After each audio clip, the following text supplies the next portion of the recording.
Hey, Dan Passarelli here. How you doing today? I am super excited to be here, and I hope you are too, because we're going to talk about something really great and really important today. We are going to talk about cash secured puts versus put credit spreads. Now, before we get started, I need to point out that options are not for everyone, and you should read characteristics and risks of standardized options before trading. Get a copy of that by emailing investor services at theocc.com. Get a copy of that by emailing, investor services at theocc.com. I already said that. Sorry. Don't trade with money you're not prepared to lose. And we are providing general and not personalized trading information today. So let's see. Hey, who's here today? Do we have some of our regulars? Let's take a look here. Oh boy, we've got, I see some familiar names here. I love that. I love when you guys come again and again. That's very exciting. It's like a little family we got going here, isn't it? And you know what? I also see some new names here. So for those of you who don't know me, my name is Dan Passarelli, and I am an author of two of the most popular option trading books. Trading Option Greeks is the main one, and then The Market Taker's Edge. I've been a part of a couple others as well. And I am a trader. I started out my trading career trading professionally on the floor of the Chicago Board Options Exchange. And now I trade in a regular retail account, just like you. I'm the founder of Market Taker Mentoring, which is the global leader in option trader education. And I'm a trading industry collaborator. I work with a lot of great options-friendly brokerage firms like Firstrade, for example. And also I've worked with pretty much all of the options exchanges literally in the world. And I get to be on TV a lot, which is kind of fun. I'm a family man. Those of you who are Market Taker traders, customers, student traders, know my wife, Kathleen. I also have 2 adult children. And I do some other things besides trading. I'm a runner, a foodie, traveler. Me and my family have been all over the world together. Me and John Kamisik, who's our head coach, have been in a whole lot of places as well, traveling together for Market Taker. And I'm a music person too. Now, I would like to give you a special gift. If you go to markettaker.com and just click up here to join free in the top right-hand corner, that is where you will be able to get some other free classes that complement all the good work we're doing here at Firstrade. So go to markettaker.com. That's market as in stock market, taker as in take what is rightfully yours. Here, let me type it in here, markettaker.com. I just typed that in the chat box, so you can go ahead and check that out. And then go to the top right-hand corner. Okay, so here's what we're going to be talking about the rest of today. Hey, by the way, I kind of like to make sure you can hear me. Otherwise, geez Louise, I'm just wasting my breath over here. Would you mind going to the chat box and typing the word yep to let me know that you can hear me? Yep. Y-E-P. Hit that chat box for me, will you please? Oh, I always say chat box. I mean questions box, Q&A box. Okay, there we go. We're all Q&A'd up. Yep. Who are those guys on the Muppets? The old guys, the critics or whatever? No, wait. Who was the one on the Muppets? Yep. Nope. Or was that Sesame Street? I don't remember. Yep. All right. Anyway, let's start out here with the idea of cash secured puts. So cash secured puts is selling a put, usually out of the money, but not always. In fact, I just sold one or two at the money cash secured puts yesterday. I actually update that on our Substack on a fairly regular basis, all my covered call and cash secured put rolls. You can follow us on Substack by going to Substack, or no, by going to markettaker.com/Substack. And you can subscribe for free there too, by the way. And you'll see a lot of my rolls. Yeah, I know. Thanks, Isaac. Thanks. Okay. So cash secured puts are when we sell a put, usually out of money, and we hold cash to potentially buy the stock if we get assigned. Because when we sell an option, well, okay, let's back up. When we buy an option, we have the right to, if it's a call, the right to buy the stock at the strike price on or before the expiration date. If we buy a put, we have the right to sell the stock, even short, at the strike price on or before the expiration date. But, these are contracts. They call them contracts because they're literally contracts between two parties. And so someone who buys a call or a put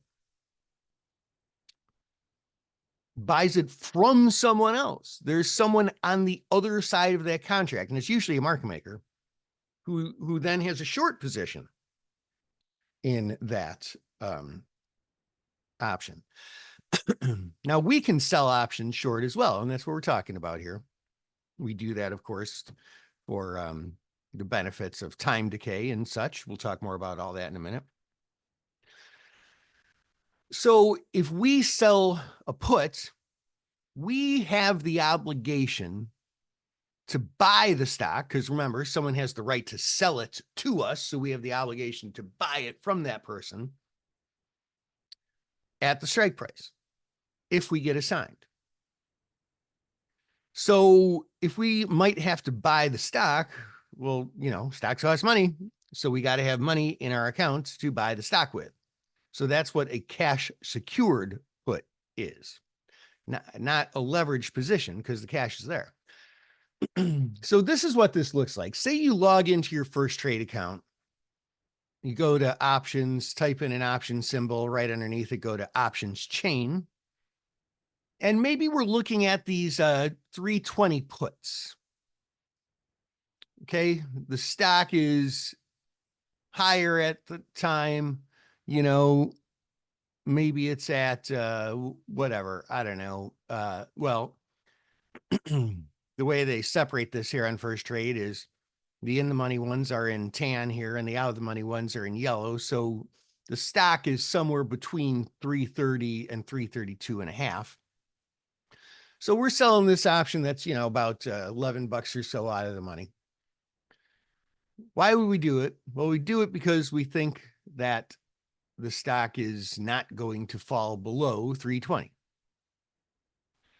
And if it doesn't, we keep the $7.15 that we collected. Now, let's look at this different example here. Let's say we sell short, okay? It's not like we own it and then we decide to sell it.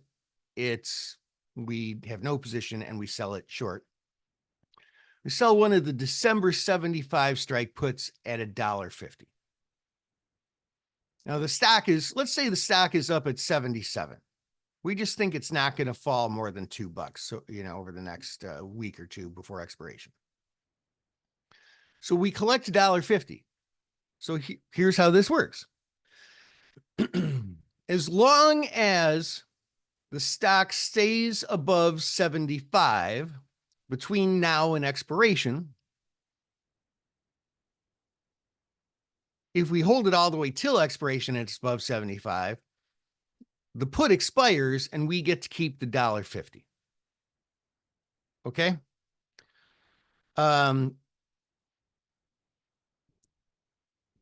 Then if we choose to, we can just sell another put, maybe at a higher strike if the stock's higher, lower strike if the stock's lower, same strike if the stock's where it was. The price of the new option Maybe it's a January option, or maybe this stock has weeklies.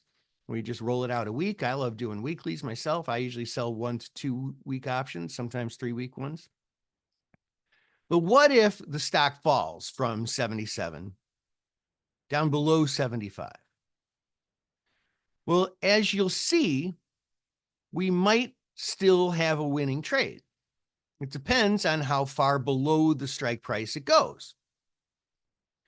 If the stock is below 75 and we're holding it all the way until it expires, expiration, if it's below 75, we will get a sign because the person who owns the put will exercise the right to sell it at 75 if it's trading below 75, regardless of where that person bought it. So we will get assigned, and therefore buy the stock at $75 a share. However, we also collected $1.50 a share. So we're going to kind of P&L that into how we think about this. We're not going to say, oh yeah, you know, I bought the stock at 75, which I did, but I got think of it as like a rebate. I also got $1.50 in my pocket. So my effective purchase price or my break even is $73.50. As long as the stock is above $73.50, the trade's a winner. And if the stock is below $73.50, the trade is a loser. Now, Vin, oh my gosh, that's pretty funny. The Diesel is asking me, and all of a sudden my mind goes to Vin. I haven't thought of Vin Diesel in like 10 years or something like that. Where did I even come up with that? The Diesel says cash secured puts will tie up a significant portion of your capital since 100 shares are involved on a per contract basis. Unfortunately, some brokers do not allow option trading levels, which allow for spread trading. For those limited to cash secured puts, do you have a strategy to limit the amount of capital being locked up? Yeah, so let's break that down here. I'm going to talk a lot more about that in a couple of minutes, but let's answer the Diesel's question here. So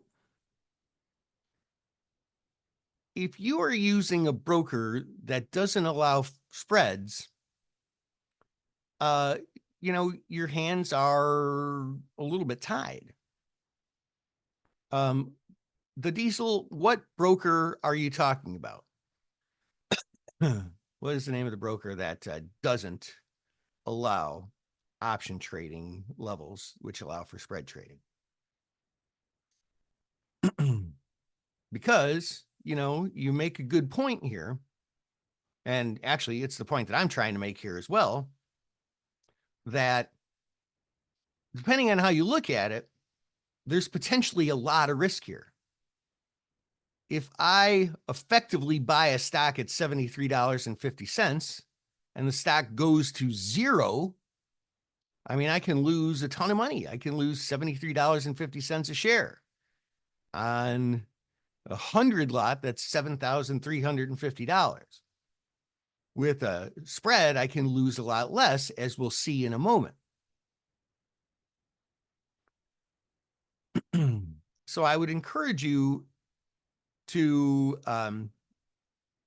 yeah, so the Diesel, what is the broker that you're talking about? Would you mind throwing that in the box here for me? Sometimes in IRAs, some don't allow spreads. Sometimes IRAs don't allow cash secured puts, which is weird. So for, I don't want to steal my own thunder here too much because we're going to talk about this more in a minute. But to me, this is an investor-oriented strategy. While this ties up a whole ton of cash, just like you're pointing out here, in this case, $7,300. Well, yeah, $7,350. In the case of the previous one, it was tying up about $32,000. Oh, no particular broker, mainly due to IRA, which is limit. Yeah, some brokers do limit spread trading, but not all of them.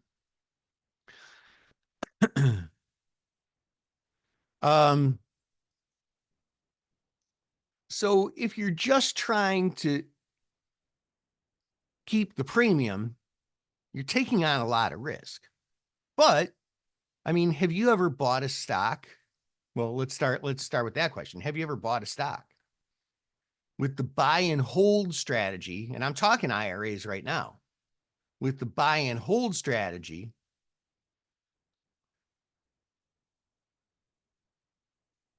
if I buy a stock at $73.50 and, you know, within a week it pulls back to $65 or $60, I probably bought that stock for the long term.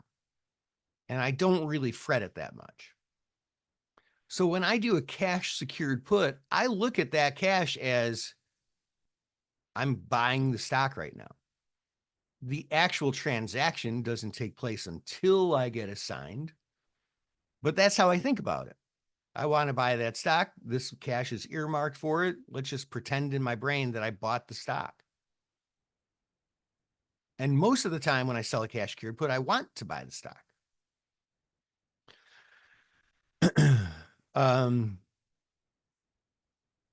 So as far as tying up capital, I usually trade cash secured puts only in my IRA, not in a regular account. I usually trade put credit spreads there, and we'll talk about that in a second.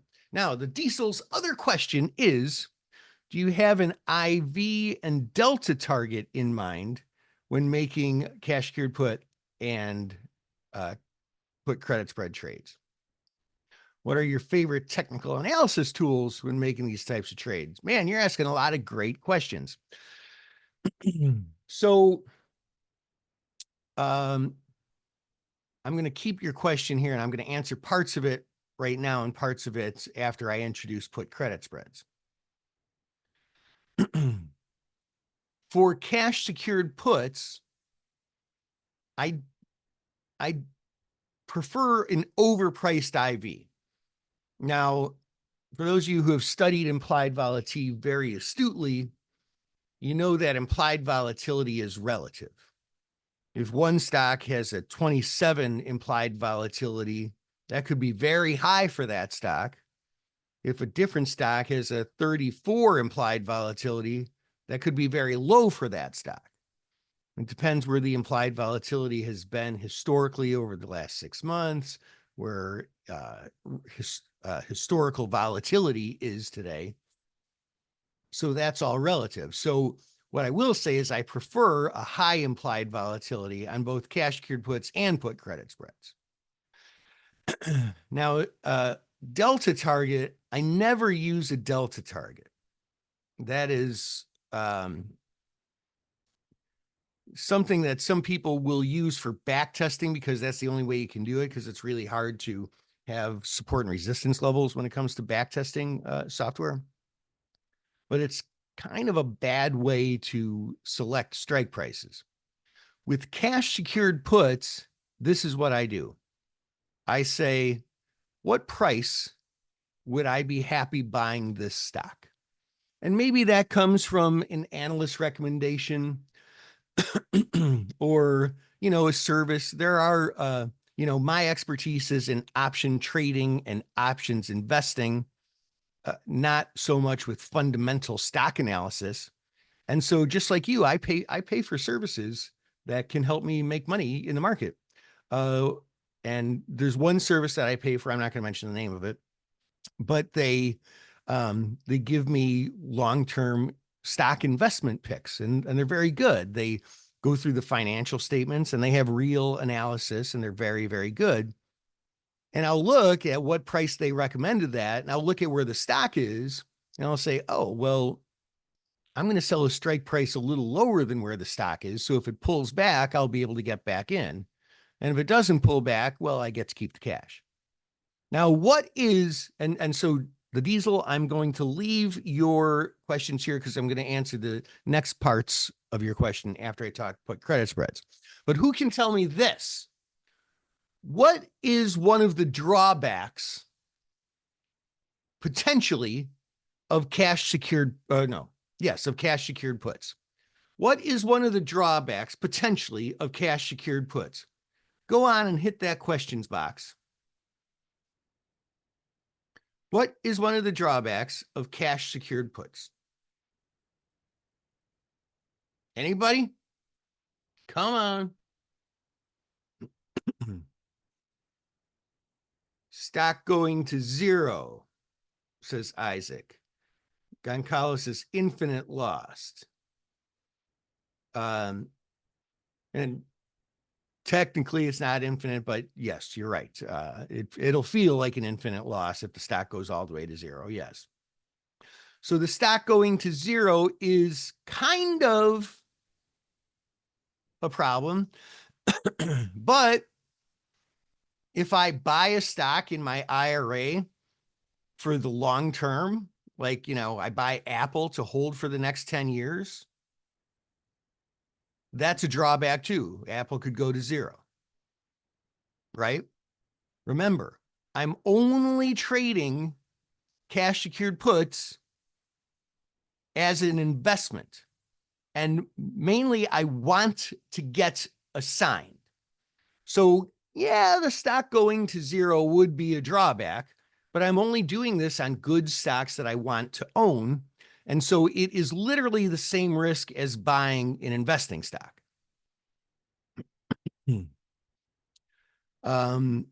Larry says capital tied up. Yeah, but remember, I'm only doing this on stocks that I want to buy and hold for the long term, which would tie up capital as well. So that is exactly the same thing also. Maria says, hi, Maria. Nice to see you. Maria says, if I really want to buy the stock, but the price rose and I can't buy it, then okay. Yeah. So a way of still participating somewhat in the upside. And that's sort of going where I was hoping somebody would get to. To me, because I look at this as an investment, I look at it as if the capital's already tied up because I would have just bought the stock if I didn't do this. And I look at it, and I don't really look at it as going to zero as, a big risk, even though, it is, but it's the same risk as if I bought the stock. What I miss out on potentially with this is if I want to own the stock and I don't get assigned and the stock goes up, if it's trading at like 80, well, I could have made, well, if the stock was at 77, I could have made $3, but I only made $1.50. I miss out on this upside. To me, that's the bigger drawback with cash secured puts. Yeah, and Stephen makes an awesome point. You could always sell an in the money put, which basically would just take this line and make it higher. So like,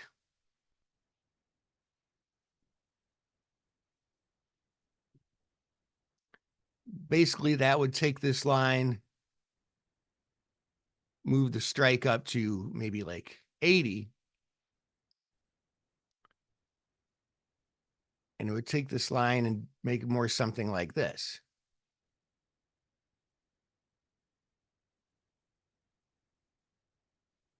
So I need to get rid of this thing. Yeah. Okay. Whoops. So I would be more likely to get assigned because remember, the stock was at like 77 when gosh darn it, the stock was at like 77 when I put this trade on. So I'm starting out likely to get assigned. But I would just start thinking about this as if it's already a covered call. I own the stock because I'm more likely to own the stock, and I've got room to run because I'd be selling the 80 put at a much bigger price. I'd be selling it at like, maybe $4.50 or something. So I'd make more. So that's a good one. I do that sometimes. I almost did that yesterday, but I didn't think I could get enough time premium, extrinsic value in the specific example that I was looking at. It was, what was it?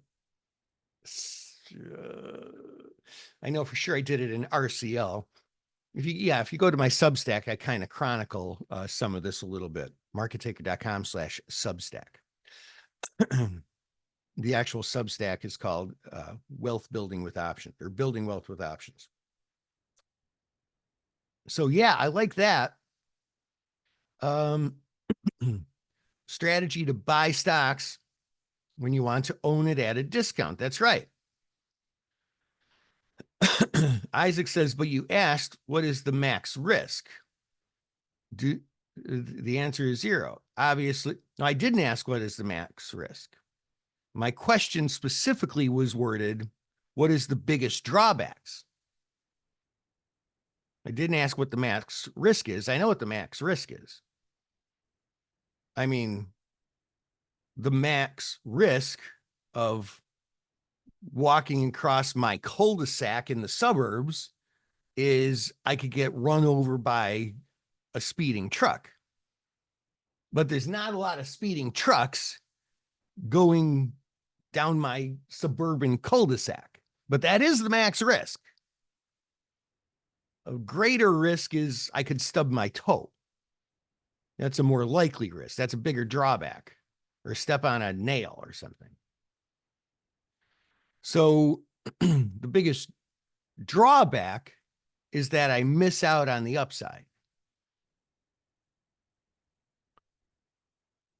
But I select candidates for cash secured puts very cautiously. Whenever you're selling options, you're selling volatility. If you're taking notes, I want you to write that down. This is something, if you get this in your head, something is going to click. Whenever you sell, write this down word for word. Whenever you sell options, you're selling volatility. Okay? Does that make sense? And that makes sense with any option selling position. You want volatility to be low. And I mean that in every context of volatility, implied or historical, but let's mainly focus on historical volatility. If this is a stock that really whips around like crazy, in the last 2 weeks, it traded as low as 45 and as high as 95.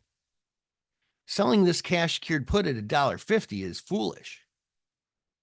Because either I'm going to lose a lot because it's going to go down a lot, or I'm going to miss out on a lot of opportunity because it's going to go up a lot. You would have to have a very high implied volatility, which means the options would have to be a lot more expensive for me to even entertain it if the stock moved around that much. So I need volatility to be low when I'm selling cash secured puts. Let me erase the ink here. Whoops. Keep moving forward accidentally. Where do I really want the stock to be? Okay, so the stock is at, okay, let's get my little pen back here again. Stock's at 77, okay? 70. Whoops. Oh my gosh. Hold on a second.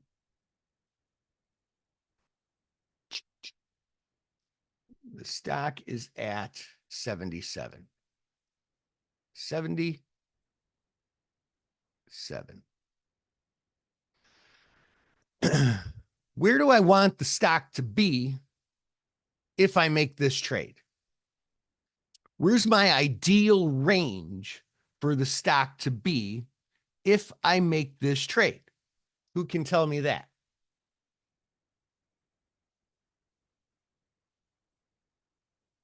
Anybody? Somebody. Somebody's going to tell me.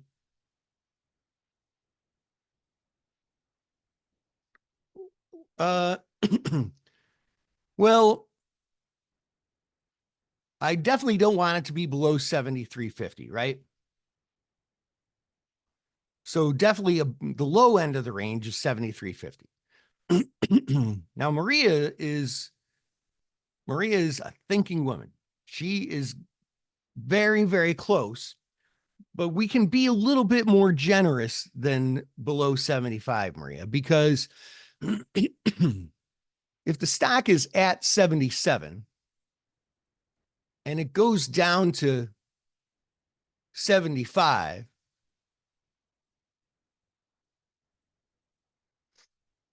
I lose $2 on the stock, but I get to keep $1.50. So really, something like 75.50 would be the right answer. I've got $1.50 that I can lose. Oh, no, you know what?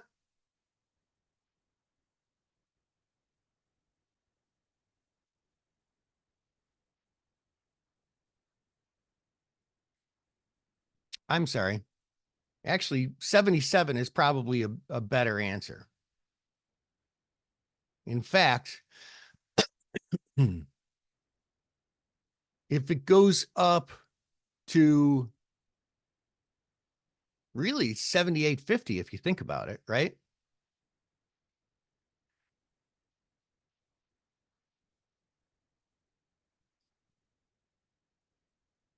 All right. Well, anyway, let's revisit that in a second here.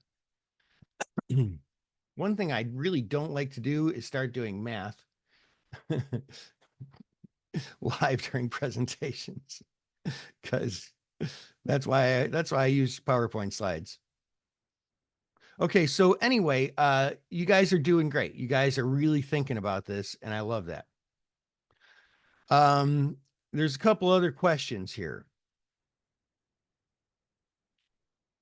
So, anonymous attendee, why don't you put your name in so I don't have to call you anonymous? You can make up your last name. But anonymous says sell before earnings or events to get a higher IV. Well, let's talk about that. Yes. If you sell options like before earnings, that's when the implied volatility is a lot higher, which means option prices are a lot higher. But what's one drawback of that? Well, the stock can move a lot more, right? Earnings tends to be the most volatile day of the quarter a lot of times. So there's more reward, but there's more risk. But I like the way you're thinking. So the diesel says, would that mean you would want to focus on index ETFs? Not necessarily. Like ETFs, because they're a basket, they have lower volatility, both actual volatility and implied. So there's less risk, but less reward. Really, I would say indexes are just different. Also, could you not sell an in-the-money call and an out-of-the-money call? Or wait, in-the-money call. Well, we're talking puts. At the same time, you sell your put credit spread to take advantage of upward momentum on the stock. Well, we didn't talk about put credit spreads yet. Let's talk about put credit spreads, and then we can go back to that, the diesel. So what's a put credit spread then?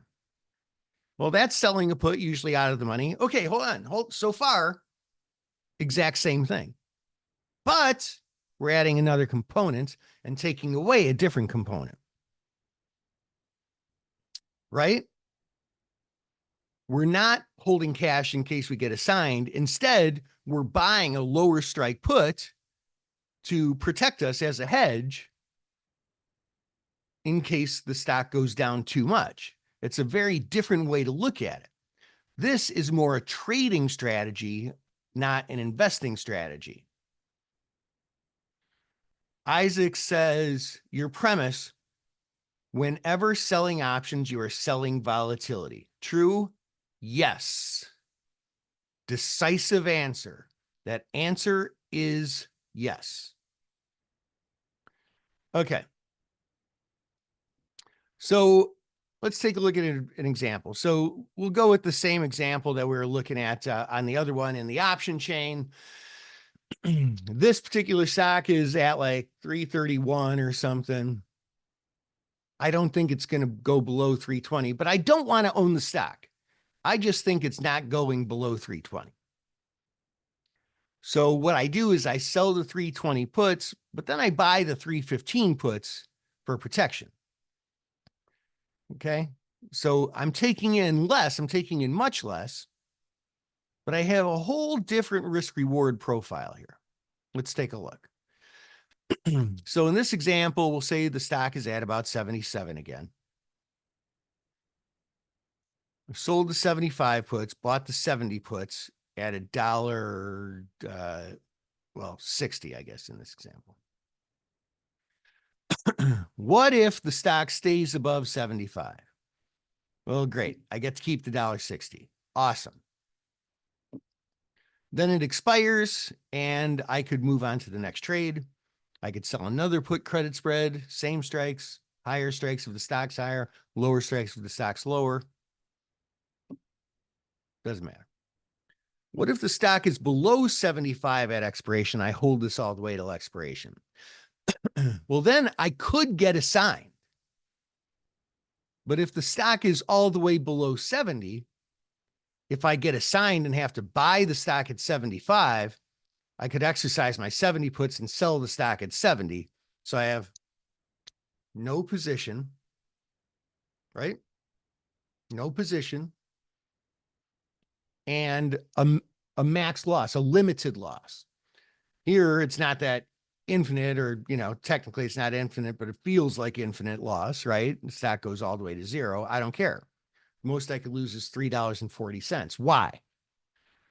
Well, because if the stock's below 70, I would have gotten assigned and bought the stock at 75 and then exercised my 70 puts and sold the stock at 70 to lock in a loss of $5. But I collected $1.60. So $5 minus $1.60 is $3.40. That's the most I could lose. The difference between the two strike prices minus the premium received. Now, okay, that's my maximum profit. That's my maximum loss. What happens in the middle? Where's my break even? And what happens with the puts in the middle? Well, if we're below 75 or above 70, that's where I would get assigned on my 75 puts. But remember, I collected $1.60. So 75 minus 73, or 75 minus $1.60 is $73.40. That's my break even. But I would get assigned on the 75 puts and it wouldn't make sense to exercise the 70 puts. So between the two strike prices, I could actually end up owning the stock. I could end up owning the stock and the 70 puts would expire. So what is a key solution to this? The key solution is I always want to trade out of this before expiration. Okay. I always want to sell out of this before expiration, because otherwise I could end up getting assigned and owning stock that I don't want to own. And I might not have, it's not cash secured. I might not have that cash in my account. So my rule of thumb is, the stock's above the strike price. That's 77 when you make this trade. If it goes below the put strike, I'm going to close it out or I'm going to adjust it or roll it. Okay.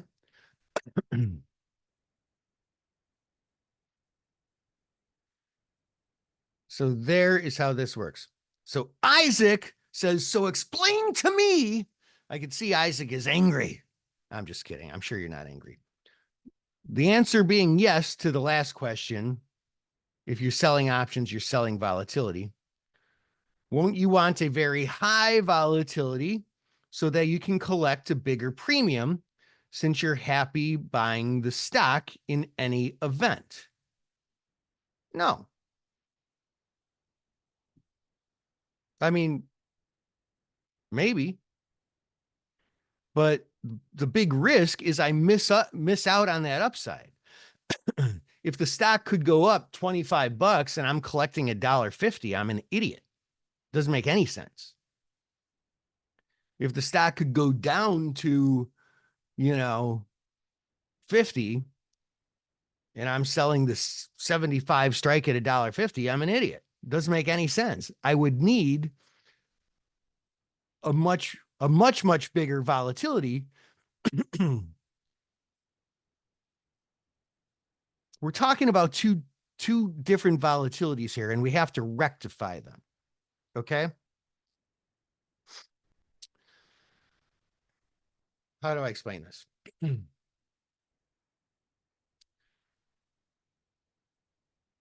When it comes to implied volatility, one way to think about implied volatility, and this is not exactly correct, but many people will explain it this way, and they'll tell you it's correct, even though it's not, is implied volatility is the market's estimate of future volatility. You ever hear somebody say that? Of course you have. They say implied volatility is the market's estimate of future volatility. And that's because the more volatility we expect in the future, the higher the implied volatility needs to be for us to sell it. And right now, I'm only talking from the perspective of selling it. So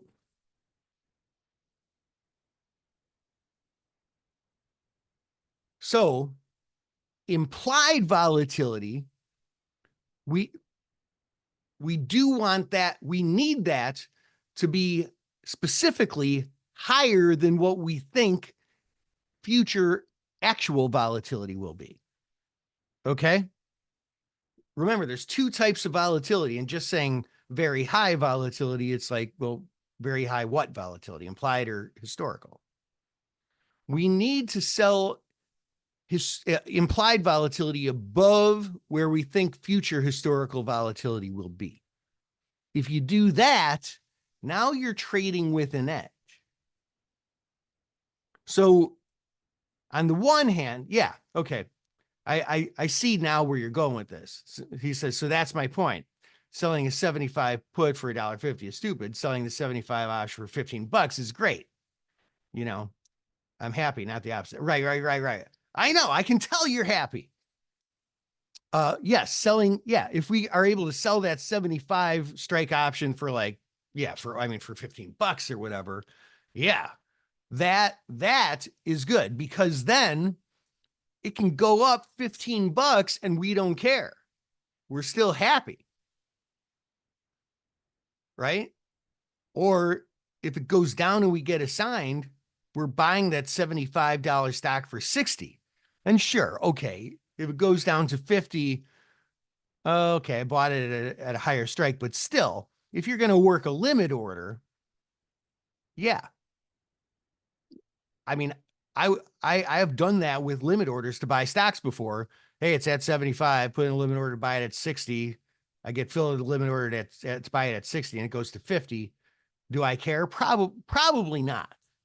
Unless some brand new news came out that's horrible. Probably I don't care. I'm fine with that because, and again, now we're Isaac's taking us back to cash secured puts. I'm in it for the long term. So yeah, okay. Now I get where you were going with this. We want implied volatility to be high. And in the future, we want historical volatility to be lower than that same level. There's a lot to it. This is it's a complicated topic, but I can tell you're getting it, which is great. Cool, man. Thank you for bringing that up, by the way. So in my credit spread example, the width is 30%. Well, let's see, 5 divided by 77. 5 divided by, because it's $5 strike width. The stock's at 77. I mean, it's a 6.5% strike width, right?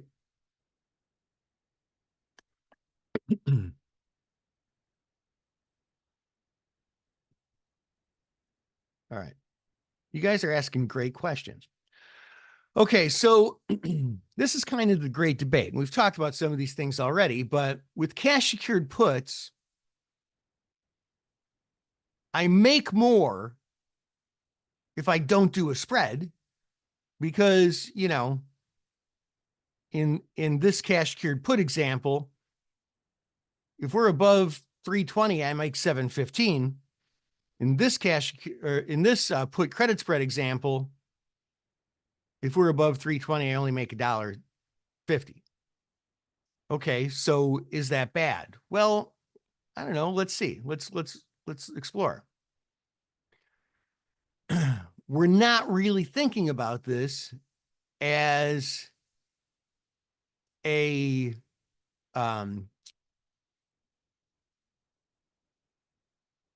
as if we're trying to skate. We're not just thinking about it as I'm trying to collect the premium. We're thinking about it as I want to buy this stock, and if it's below 320, I'm buying it $7.50 below $320. Another great debate: put spread traders are smelly. Some people say that. It's not always true. Put credit spreads. I have less risk with the credit spread, which is yes and no, right?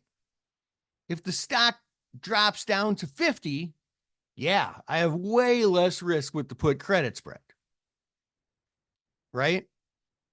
But if the stock drops down to $70.05 and I don't do anything, if I don't manage it properly and I don't trade out of it before expiration, I could end up with long stock and lose even more. And now it's a leverage loss because it's not cash secured. I get stuck buying the stock higher than the market when assigned. Maybe, maybe not. The goal is to not get assigned. Can I always avoid not getting assigned with put credit spreads by trading out of them? No. I mean, if the stock gaps down to like $70.05 in our example, and it's close to expiration, so there's no time premium left in the 75 puts, it's possible to get assigned. Or if it's a wider strike price, like I sold the 75 puts and bought the 60 puts, it is possible to get assigned. So I like to keep the strikes tight, usually one strike apart. And I do my best to manage risk and close it before expiration. And some people will say cash secured put traders are dum-dums for taking on all that extra risk, but they're not looking at it correctly because it's really a matter of perspective, right? Both of these are viable strategies. They just have a different philosophy behind them. There is a right answer, but it's personal. It's personal to what you're trying to accomplish. If you're an investor and you want to buy that stock, cash secured put is your best bet. You still have to do some analysis. And Isaac brought up a great point when it comes to analysis. And we're going to talk about some of the things that the Diesel asked me about in a second, as far as analysis goes. But when I'm an investor and I prefer to buy the stock just at hopefully a better price, which is basically below the strike price, but not below the strike price minus the put premium to break even. Then I choose cash secured put. But if my objective is to skate and not get assigned, I'm usually better off doing the put credit spread. Now, to be fair, not always, but most of the time. Now, again, you might go and say, hey, but look, Dan, with the put credit spread, in that one example, I was only making $1.50 when I could have made $7.50. Well, you just sell more than one put credit spread. When I size my positions, if it's a cash secured put and I want to buy the stock, I think of how much of this stock do I want to own? What percentage of my account do I want to have invested in this stock? Okay, that much. That means I've got to sell one put or two puts.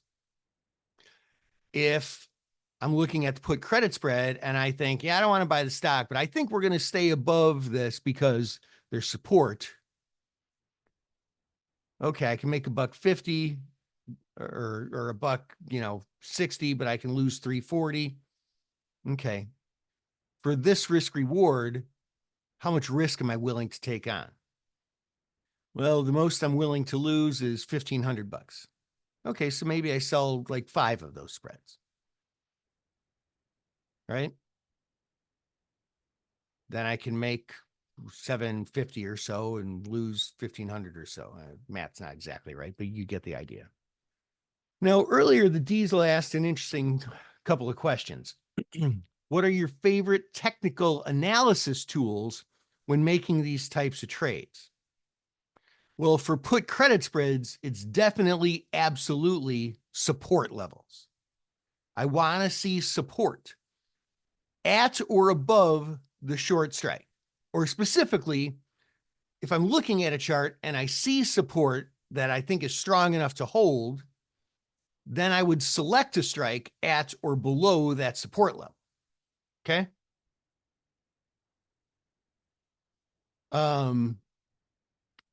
Sometimes I'll look for a stock that's rising a little bit, but again, not too much, pending the discussion that Isaac and I were having about I'd consider, if the stock is whipping around a lot, if I can sell that put for enough to make it worth it, I will. Right? I just got to get compensated a lot more the more volatile the stock is, which is, and if you think about this is a restatement of what I said before.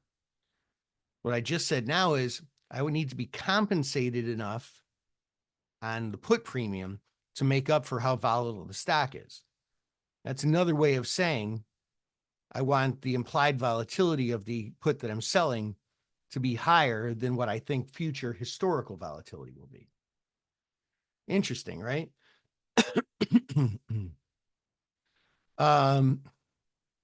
So when it comes to cash secured puts, a lot of that I'll look at fundamentally.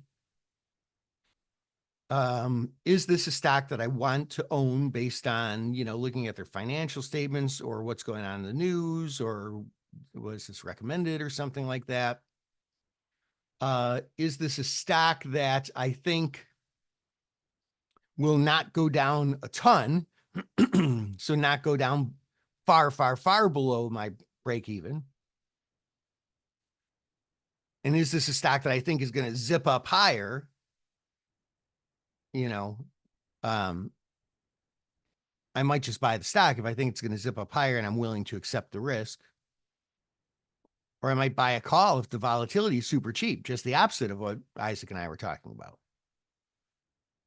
Or kind of the opposite, buying options instead of selling options because you can buy them at a cheaper level if implied volatility is cheap. But we think future historical will be high. Okay. Good questions there. Stephen said, not interested in investing, just in income. Therefore, when assigned a put, I just turn around and sell a covered call. Yeah, and that's called the wheel strategy. personally, I do the wheel strategy in my IRA as investments only, because then you own the stock, you know, and you are tying up that capital. I sometimes do the wheel strategy on trades, not investments, but 95% of the time, my wheel strategy is on investments, not trades. I find that the much more limited risk put credit spreads are a more effective vehicle for trading. You just use much less capital. So the Diesel said earlier, so when is the optimal time to close out the put credit spread before expiration? 21 days. Is that when theta decay is achieved its optimal effect? So, yeah, I mean, most of my put or call credit spreads are less than 21 days when I put them on. 21 days is usually about the longest that I would want to go. So what I instead do is say, if I can get 60% of my maximum profit, I want to close it. Or sometimes I'll split it in two. If I can get 50% of my maximum profit on half of it, and then 70% on the other half, I'll do that. So like, let's say sell the 100 calls and I buy the 105 calls. That's a $5 wide spread. Let's say I sell that for $1. Well, the most I can make is $1, the premium I collected. So if I can buy it back at 40 cents, meaning I made 60 cents and can buy it back at 40 cents, I can take 60% of the most I can possibly make. I like that. I like doing it that way.